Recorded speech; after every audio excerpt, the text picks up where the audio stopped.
ত্যাগী প্রাক্তন সাংসদদের গেরুয়া শিবিরে অন্তর্ভুক্তিতে বিতর্ক।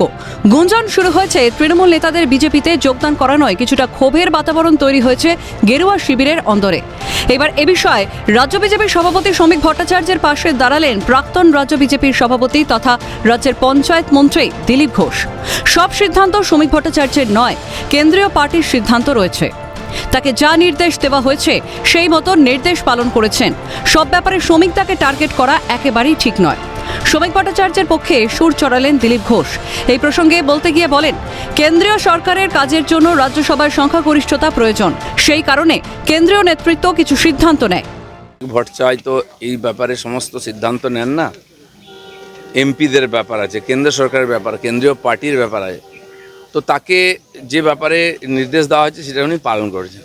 তবে এটা ঠিক যে পশ্চিমবাংলার বর্তমান যে পরিস্থিতি আছে, এখানে যে ধরনের রাজনৈতিক গতিবিধি চলছে তার একটু বিপরীত দিশাতে এটা হয়েছে, সেই জন্য তাকে টার্গেট হতে হচ্ছে। কিন্তু আমাদেরও রাজ্যসভাতে মেজরিটি চাই। কেন্দ্র সরকারকে যদি কাজ করতে হয়, বিল পাস করাতে হয়, তাহলে আমাদের দুই সভাতেই মেজরিটি লাগবে। আর যদি অন্য কোনো পার্টির লোক আমাদের হয়ে সমর্থন করতে চায়, কাজ করতে চায়, তাকে আমাদের পার্টি সুযোগ দিয়েছে।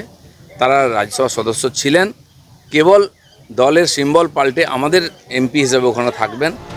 আর এখানেই বলে রাখা প্রয়োজন, বঙ্গে নয়া সরকার যেমন বিজেপির সরকার নয় পশ্চিমবঙ্গ সরকার, তেমনি বিজেপির গঠনতন্ত্র অনুযায়ী পরিচালিত হয় গেরুয়া শিবির। সেখানে কেন্দ্রীয় নেতৃত্বের সিদ্ধান্তই কার্যত চূড়ান্ত বলে বিবেচিত হয়। আর এখানেই ওয়াকিবহাল মহল তৃণমূলের সঙ্গে বিজেপির পার্থক্যটা মনে করিয়ে দিচ্ছে। মমতার তৃণমূল যেমন একটাই পোস্টে বিশ্বাসী, পরিবারবাদে বিশ্বাসী, তেমন বিজেপির দলীয় গঠনতন্ত্রে বিশ্বাসী। আমরা চাই শুভেন্দু অধিকারীর নেতৃত্বে একটা পশ্চিমবঙ্গ রাজ্য সরকার চলুক, বিজেপির সরকার নয়। দলীয় প্রতীক নিয়ে একটা সরকার তৈরি হয়েছে, আপনারা আশীর্বাদ করেছেন, ভোট দিয়েছেন, কিন্তু দল সরকারকে নিয়ন্ত্রণ করবে, সরকারের সমস্ত বিল দল তৈরি করে দেবে, সরকারের গতিমুখ দল নিয়ন্ত্রণ করবে। এই যে আমরা একটা রাজনৈতিক সমাজের বাসিন্দা হয়ে গেছি, তার থেকে আমাদের মুক্তি চাই। বিজেপির সংগঠনের স্তরবিন্যাস করলে দেখা যাবে দলের সর্বোচ্চ পদাধিকারী হলেন সর্বভারতীয় সভাপতি। তার নেতৃত্বে জাতীয় কার্যনির্বাহী কমিটি গঠিত হয়, যেখানে সহ সভাপতি, সাধারণ সম্পাদক এবং অন্যান্য সদস্যরা থাকেন। এরপরে থাকে রাজ্য স্তর। প্রতিটি রাজ্যে রাজ্য সভাপতির নেতৃত্বে কমিটি গঠন হয়। তার পরের স্তরে থাকে জেলা কমিটি। সাংগঠনিক এই গঠনতন্ত্র মেনেই কাজ করে বিজেপি। একদিকে যেমন সরকারের উন্নতি সাধনে সহযোগিতা, তেমনি দলকে মজবুত করতে কাজ চালায় গেরুয়া শিবির।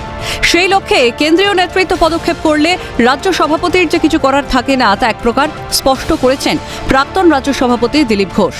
তবে সুখেন্দু শেখর রায় সহ বাকিদের দল পরিবর্তনের ক্ষেত্রে একদিকে যেমন রাজ্যসভায় নিজেদের হাত শক্ত করেছে বিজেপি, তেমনি ব্যক্তি সুখেন্দু শেখরের ভাবমূর্তিতে আকৃষ্ট হওয়াতেই তাকে সহজেই বিজেপিতে স্বাগত জানিয়েছেন শীর্ষ নেতৃত্বরা, এমনটাই মত ওয়াকিবহাল মহলে। কারণ তৃণমূলে থাকাকালীন দলের দুর্নীতি অপশাসনের বিরুদ্ধে সোচ্চার হয়েছিলেন সুখেন্দু শেখর। আরজি করের ঘটনার সময় তৃণমূল সরকারের বিরুদ্ধে প্রশ্ন তুলে রাজরোষে পড়েন তিনি। স্বাভাবিকভাবেই এই ধরনের ব্যক্তিদের দলবদলের পিছনে অন্য অভিসন্ধি খোঁজার কোনো মানেই হয় না। সুখেন্দুবাবু খুব পুরনো লোক, তার সঙ্গে আমার লোকসভায় দু একবার কথাও হয়েছে, কিন্তু তাকে কেউ বদমাস লোক বলবে না বা এইসব কাজে ওনাদের নাম নাই। আর তিনি একমাত্র ব্যক্তি যিনি টিএমসির নীতির বিরোধিতা করেছেন। আমরাও করেছিলাম, উনিও করেছিলেন, তার জন্য তাকে সাসপেন্ড হতে হয়েছিল। আরজি করে তিনি হৃদয়ের কথা বলেছিলেন, তার মেরুদণ্ড আছে। তো এই ধরনের লোককে যদি পার্টি জায়গা নেয়, সেটা কেন্দ্রীয় পার্টির সিদ্ধান্ত, সেজন্য তাকে সব ব্যাপারে শ্রমিকদাকে টার্গেট করতে হবে, এরকম কোনো মানে নেই।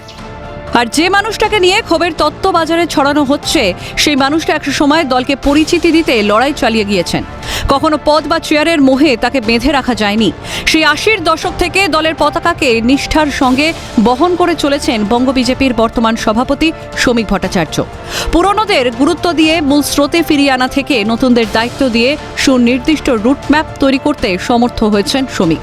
সুবক্তা হিসেবে যেমন বারংবার নজর কেড়েছেন সমাজের নানা স্তরের মানুষের, তেমনি সাংগঠনিক দক্ষতার মাধ্যমে বাংলায় ফুল ফোটাতে সফল হয়েছেন শ্রমিক ভট্টাচার্য। আর সেই শ্রমিককে নিয়েই যখন প্রশ্ন ওঠে, তখন তার পূর্বতন তার পাশে দাঁড়িয়ে এক নিমেষেই সমস্ত দ্বিধাদ্বন্দ্ব কাটিয়ে দিলেন, তা বলার অপেক্ষা রাখে না। ক্যালকাটা নিউজ।